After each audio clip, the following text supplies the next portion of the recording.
Super Lucky Disaster Man. Chapter 27, Why Are You Here? Komaeda Nagito returned to school a day later than everyone else.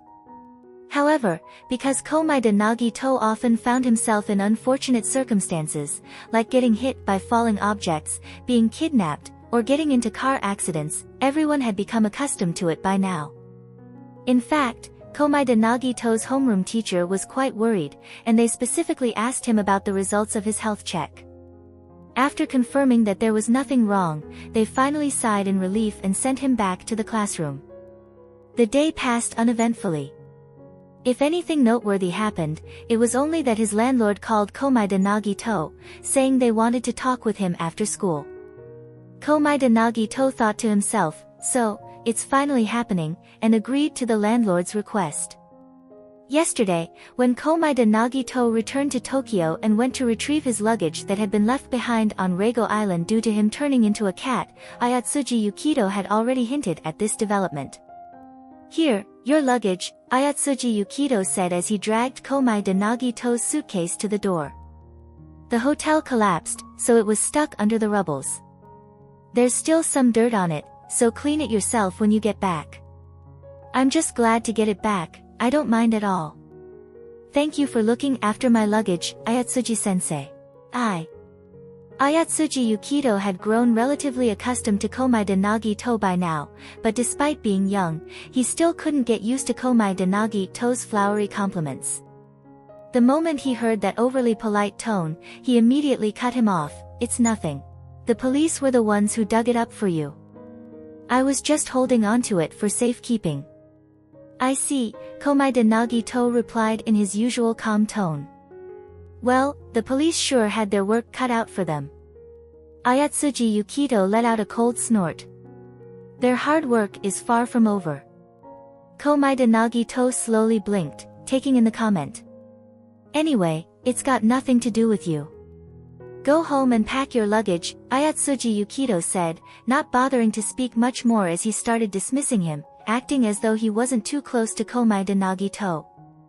Komaeda Nagito, knowing when to take his leave, left without protest.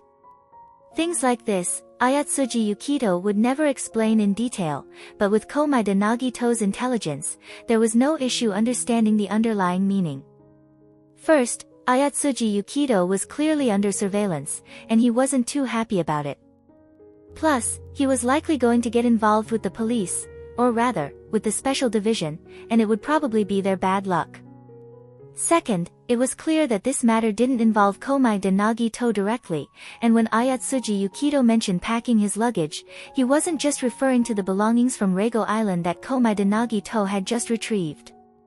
Based on this type of surveillance behavior, and considering that Ayatsuji Yukito had already predicted this during their time on Reigo Island, Komaeda Nagito easily deduced that the best way is for the target's neighbors to also be a member of the special division, as it was much more convenient for them. He realized it would soon be time for him to move again. Ayatsuji Yukito was suggesting that he pack up in preparation for that. Sure enough, on his way to school today, Komaeda Nagito received a notification on his phone. After school, when he got home, he found the landlord waiting for him at the door. It was worth noting that this landlord usually arrived later than scheduled, choosing a time when they were sure Komaeda Nagito would be home, rather than arriving early and waiting at the door. This was very unlike the landlord's usual behavior. It seemed the special division's compensation offer must have been quite generous, making the landlord eager to settle things quickly. As soon as they stepped inside, before even having tea, the landlord got straight to the point. They presented compensation according to the contract and suggested that Komaeda Nagito move out as soon as possible. "It seems the new price for the place is making you quite happy," Komaeda Nagito sighed. With his situation, finding a new rental was truly a hassle. The special division is really finding trouble for him. The landlord, somewhat awkwardly rubbing their hands together, replied, "If you're not satisfied, we can raise the compensation a bit more. You know, I'm not exactly short on money." However, Komaeda Nagito could understand the landlord's excitement. After all, real estate in Japan typically starts losing value the moment it's bought, so being able to sell at a good price would make any landlord eager to act quickly. In the end, Komaeda Nagito agreed to the proposal. After all, Ayatsuji Yukito had already made it clear that he would absolutely have to move out. Even if he refused now, the special division would surely find another way. It wasn't worth causing trouble. With that in mind, Komaeda Nagito accepted the landlord's suggestion and agreed to move out within 3 days. After all, he didn't have many belongings, making the move relatively easy.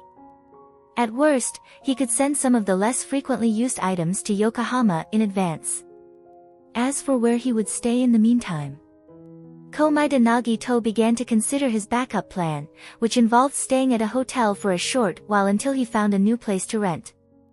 For the next 3 days, he was busy preparing for the move and had even planned to stay in a hotel for about 10 days to half a month if necessary. Kudo Shinichi wasn't just speaking casually when he offered help, he had been actively assisting Komaeda Nagito in finding rental options that weren't listed on typical rental websites. However, for the time being, there wasn't much available. Then, during this rather hectic week, on Saturday, the man from Tei Corporation with the sunglasses came to pick up Komaeda Nagito. Actually, before this, while Komaeda Nagito was busy moving, the man with the sunglasses had already informed him in advance, telling him not to return to Yokohama this Saturday, but to stay in Tokyo, as the Ship of Hope would be departing from Tokyo. He also mentioned in passing that the Ship of Hope would stop at Yokohama port, and if Komaeda could leave the ship smoothly at that point, he could disembark directly when it docked in Yokohama. "You seem to have a lot of confidence in me." This kind of option is usually not offered to those expected to lose. The man with the sunglasses thought for a moment and then said sincerely, "I'm with the insurance company. Besides the police, we know your past experience is the best. As long as you perform as usual, you probably won't lose. I just hope that, at the very least, this time you won't end up in a shipwreck. I wish you the best of luck. Komaeda Nagito." He could roughly guess what the man with the sunglasses was thinking.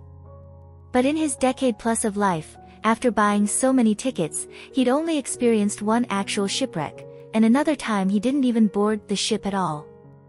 The odds are still pretty low.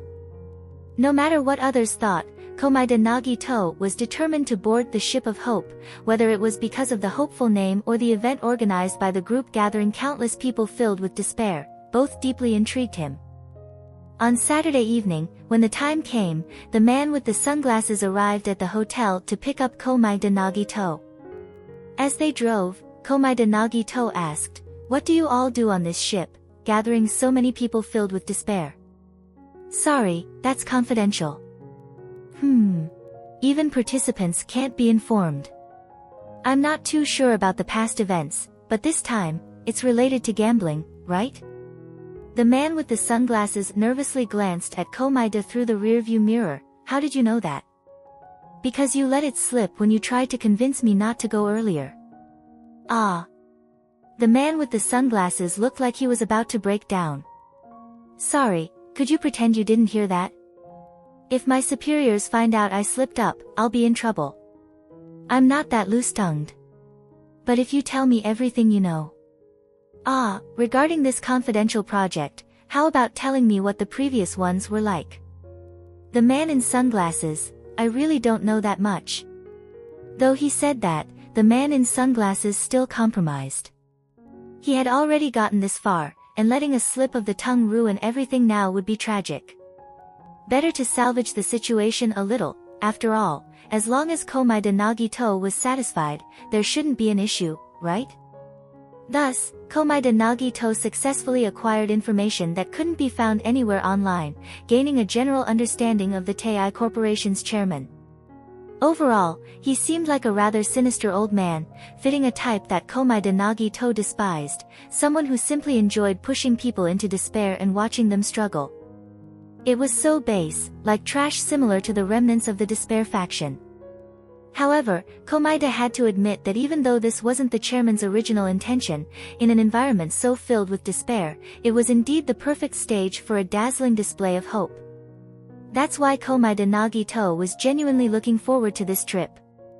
While learning more along the way, the man in sunglasses led Komaeda Nagito to the Tokyo harbor. From the outside, the luxury of the cruise ship was clear, perfectly matching the reputation of the Tei Corporation. However, there was a long line near one of the boarding points, where security checks were being performed. The atmosphere was tense, diminishing the lively mood typically associated with a cruise. The man in sunglasses explained, "You'll enter through this gate, the VIP guests have a separate entrance." It made sense. This type of clearly illegal event would invite trusted VIPs, who wouldn't harm the interests of the group. But for this lot, societal scum, lowlifes, thugs, one couldn't be too sure. Security measures had to ensure that no one snuck in with a cell phone to record anything. Komaeda Nagito got out of the car, and under the guidance of the man in sunglasses, he cut straight to the front of the line.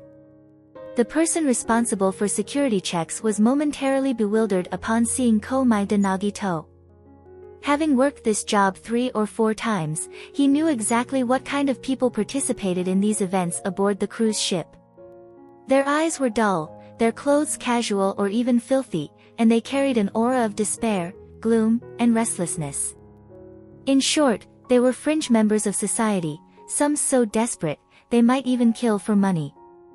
Because agreeing to come here meant that ordinary ways of making money no longer sufficed for them.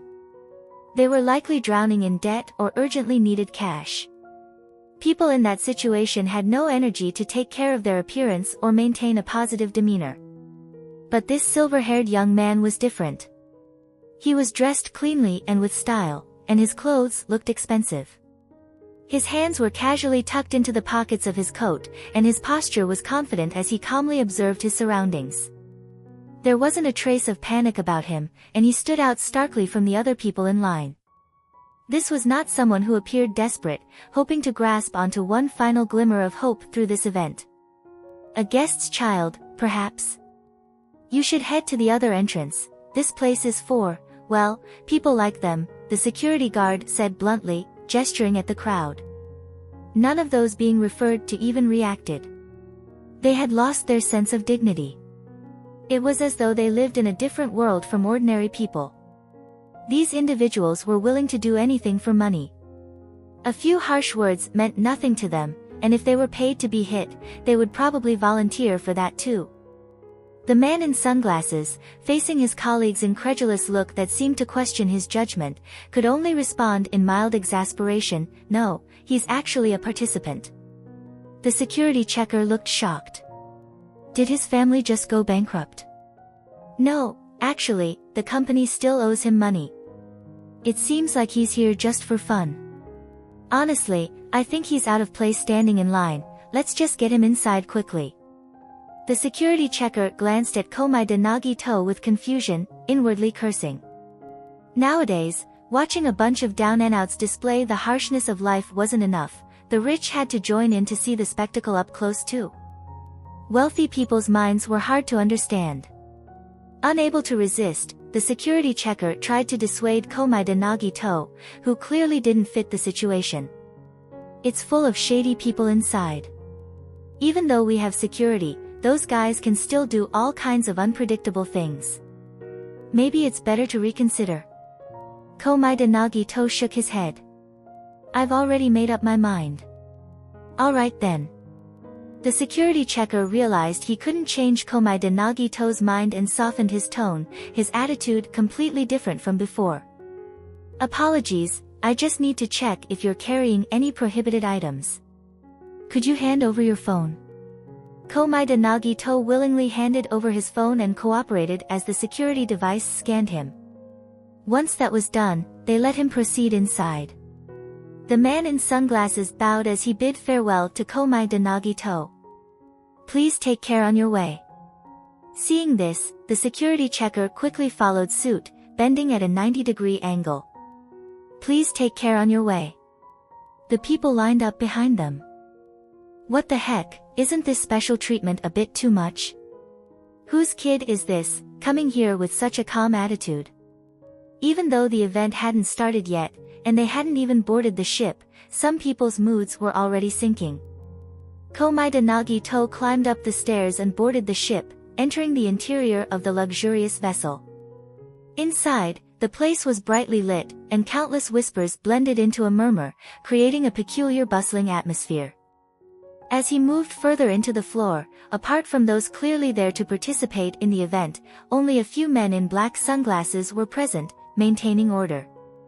Higher up, it became obvious what was happening on the upper levels, likely where the guests invited to watch the circus performance were seated. Two groups of people, distinctly divided. Inside the ship, the air conditioning was turned on, and the temperature was just right. For those who had been chilled by the night wind outside, stepping inside immediately brought a sense of warmth and comfort. This warmth seemed to ease the fear of the unknown challenges awaiting in the second half of their lives, making them feel somewhat reassured. However, for Komaeda Nagito, none of this mattered. What attracted him were the places where hope could be born. As soon as he stepped inside, he began observing the scene and the people around him, trying to identify individuals worthy of focus. Unfortunately, most people weren't yet desperate enough. The majority were just anxious and nervous but still clung to the belief that they could be the lucky ones, the ones who would win a huge fortune, safely leave the ship, and sever all ties with this dark world. After all, if they believed they were bound to lose, they wouldn't have signed the contract to board the ship in the first place. Anyone willing to come aboard still thought they had a glimmer of hope. While Komaeda Nagito was surveying his surroundings, someone else was observing him. His relaxed demeanor, standing out starkly from those around him, was certainly noticeable. Said Ozaki Koyo, a port mafia executive, standing by the upper-level glass windows, peering down. After noticing Komaeda Nagito, she gently covered her mouth with her kimono sleeve. That child. Why is he in this kind of place? While talking with the head of the Tei Corporation, Mori Ogai, the leader of the port mafia, sharply picked up on her quiet mumbling nearby. What's the matter, Koyo? He asked. It's nothing, I just spotted an interesting child, Ozaki Koyo said, casting a glance at Dazai Osamu, who was also standing by the glass windows. She didn't explicitly mention the deeper connection between Komaeda Nagito and Dazai Osamu. It doesn't seem like someone who would show up in a place like this. Dazai Osamu tapped lightly on the glass near where Komaeda Nagito was located, saying nothing, but his expression was subtly strange. The Tei Corporation's chairman gave a signal to one of his subordinates, who, breaking into a cold sweat, quickly moved to check the surveillance feed, trying to locate this interesting child.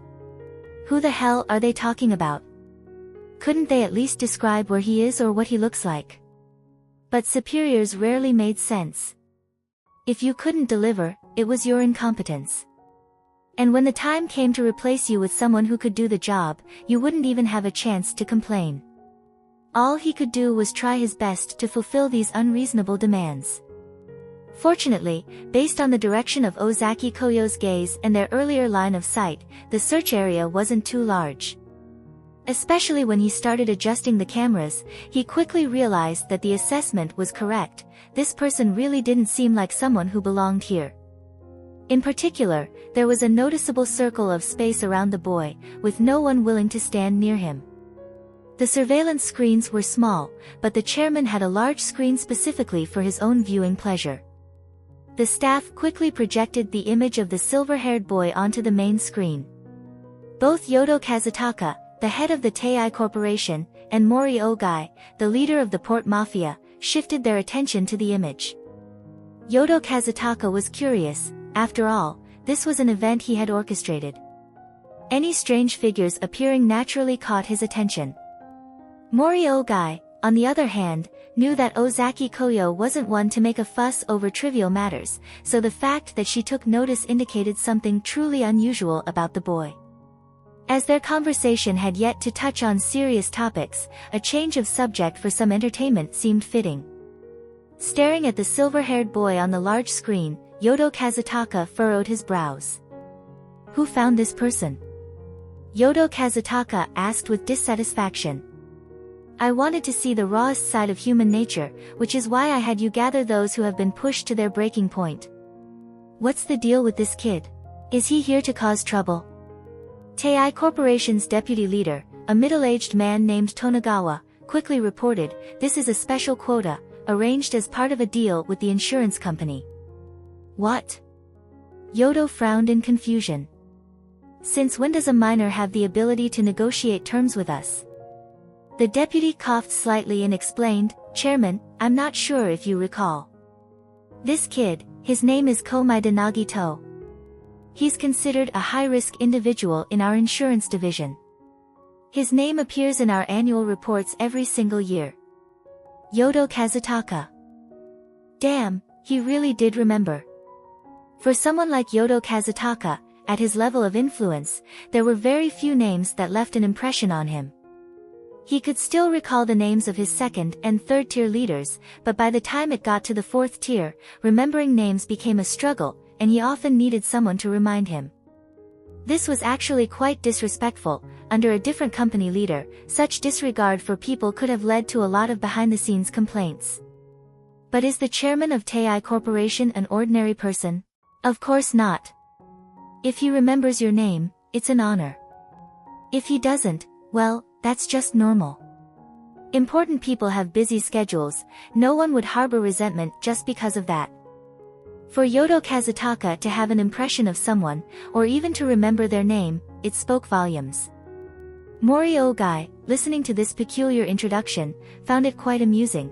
"So, what's up with this kid?" "Nothing much, just someone with incredibly bad luck." The typically lethargic Dazai Osamu unexpectedly chimed in, cutting Mori Ogai off. Mori Ogai immediately turned to look at him, eyes filled with surprise. "Dazai-kun, you know him?" Ozaki Koyo cleared her throat and offered an explanation on Dazai Osamu's behalf. "That kid once came to headquarters looking for Dazai-kun." Mori Ogai was shocked. "How do I not know about this? Someone coming to see Dazai Osamu? Such an incident should have stirred up some gossip, right? He was the leader, after all. Why hadn't anyone reported such an important matter to him?" Ozaki Koyo actually felt a bit conflicted. Initially, she didn't want to involve ordinary people in the affairs of the port mafia. She had even informed Dazai Osamu about this and later dealt with some of the rumor-spreading members. Naturally, after that, no one at headquarters dared to mention it again. By the time Mori Ogai had finished dealing with his own matters, the situation had already been smoothed over. But now that the kid had reappeared in their world, she couldn't just turn a blind eye. She gave Dazai Osamu a look, signaling him to handle it himself. After all, she also wanted to understand what kind of attitude he had towards that boy. "It's just a small matter, Mori-sama need not worry," Dazai Osamu said, still showing respect to the leader in front of others, speaking politely. If there were no outsiders around, his words might not have been so pleasant. Dazai-kun forming connections is hardly a small matter, Mori Ogai responded tactfully, mindful of the presence of others. He couldn't speak too directly, so he added more diplomatically, "But at your age, Dazai-kun, it's natural to make more friends." "He's not a friend, just someone I know," Dazai Osamu said flatly.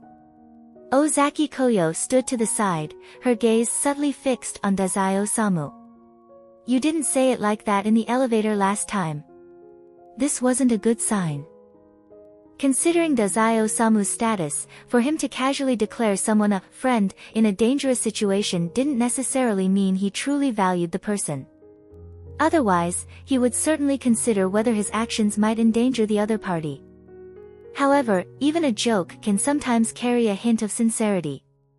At the time, Ozaki Koyo had already found Dazai Osamu's attitude towards the boy somewhat strange. Now, hearing this, was it because Boss Mori was the one asking, so Dazai Osamu was being more cautious than when he had spoken to her? Or could it be that Dazai Osamu had changed his mind? Ozaki Koyo couldn't be certain and decided to step in to ease the situation for now. "It's probably related to that time someone rented our warehouse and ended up using it for a kidnapping, which led to 2 of the kidnappers' deaths." Based on the available information, Mori Ogai came to a conclusion. "So, Are you saying the person who was kidnapped? Dazai Osamu readily replied, it was him. Mori Ogai couldn't help but twitch at the corners of his mouth. What a coincidence. Actually, Mori Ogai didn't fully trust the implications behind Dazai Osamu's words. If their relationship was really that insignificant, why would he come all the way to headquarters just to find Dazai? However, this wasn't the right setting to dig deeper, so it was better to leave it for later. It wasn't that Mori Ogai was nosy, it's just that having a friend, especially for someone as difficult to control as Dazai Osamu, was a good thing from Mori Ogai's perspective. If he could confirm the importance of that boy to Dazai Osamu, Mori Ogai could potentially leverage that as a weakness to control him. Mori Ogai's intentions were crystal clear to Dazai Osamu. After all, this was a familiar script that Mori Ogai often played out, one that he knew all too well. But instead of getting angry, Dazai Osamu almost found it amusing. Right now, Mori Ogai still didn't know Komai de Nagito well enough. If he ever tried to control Komai de Nagito after getting to know him better, Dazai Osamu could guarantee that Mori Ogai would become a legendary figure in the insurance world, with everyone in the business hailing him as a genius. Chapter 27 End.